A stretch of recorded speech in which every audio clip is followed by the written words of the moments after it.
makikita na naman ninyo ngayon ay isang labanan ng mga B-boy. Si B-boy Jared at saka si B-boy Eric.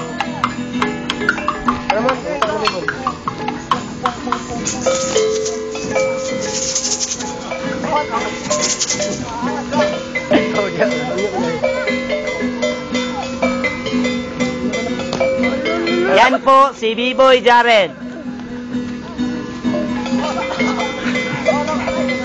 Yan na naman si B-boy Eric.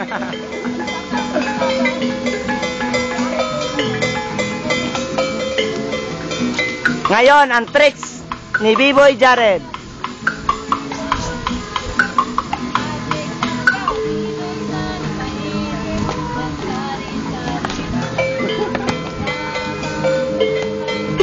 Yan, si B-boy Jared. Ngayon naman, ang tricks ni B-boy Uming.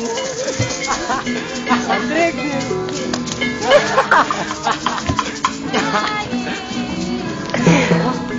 Diyan po ang nagtatapos na ang mga B-boy.